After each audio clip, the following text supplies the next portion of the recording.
Por primeira vez no que vai de mandato, 3 dos 4 grupos da oposición de Ribeira, BNG, PBBI e Suma Ribeira, únense para pedir a reprobación do alcalde Manuel Ruiz, o que lle exixen o cumprimento dos acordos plenarios. Os 3 grupos presentaron unha moción para o seu debate no vindeiro pleno, na que piden que se respecte o acordo plenario aprobado pola maioría da Corporación Municipal o pasado mes de outubro, relativo á realización dun estudo técnico comparativo independente sobre os diferentes proxectos para construir a futura circunvalación do municipio, algo que, segundo eles, se incumpriu. Todos os grupos que estamos comparecendo hoxe aquí mostramos o noso rexeitamento a unha actitude do alcalde que cremos que se debe reprobar,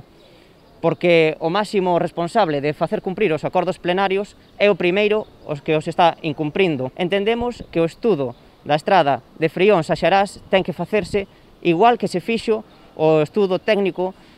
sobre a proposta feita pola Xunta de Galiza e a proposta feita polo enxeñeiro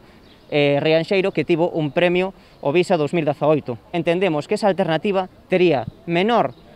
custe económico, menor impacto social porque non afecta a vivendas e, ademais, tería un menor coste ambiental porque non habería que mover grandes superficies de terreo. El señor alcalde no se puede seguir riendo de todos los vecinos en esa muestra de autoritarismo total. Basta ya de ese autoritarismo y tiene que ser consciente de que tiene que pensar y mirar por los vecinos de Ribeira, por sus parroquias y ser consciente, por si no lo sabe, que está en clara minoría. Un alcalde, un grupo popular que non goberna en maioría, porque non ten maioría suficiente,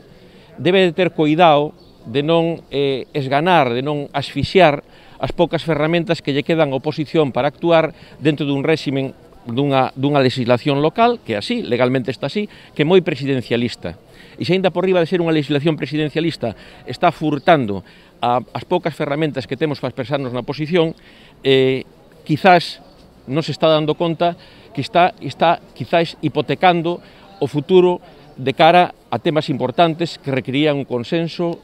neste pleno municipal, nesta corporación municipal. Compareceron diante dos medios con representantes da plataforma de veciños afectados pola circunvalación, que na última semana estiveron recollendo unhas 1.200 sinaturas para entregar no Concello e solicitar tamén o cumprimento do acordo plenario. Conseguíronse 1.200 e pico de firmas nun período de unha semana, porque non tuvemos máis tempo.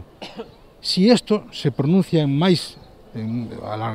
alongamento do tempo, lóxicamente teríamos seguramente moitísimas máis. Ademais de exixir a realización dun novo estudo riguroso, que analice tamén o proxecto de mellora da estrada provincial entre Xarás e Frións, que foi desbotado, os representantes das 3 formacións reclaman á Corporación Municipal que inste a Xunta a establecer un diálogo coa veciñanza afectada polo trazado proposto pola Consellería de Infraestructuras e Mobilidade e se notifiquen os acordos incluídos nesta proposta tamén os grupos do Parlamento de Galicia.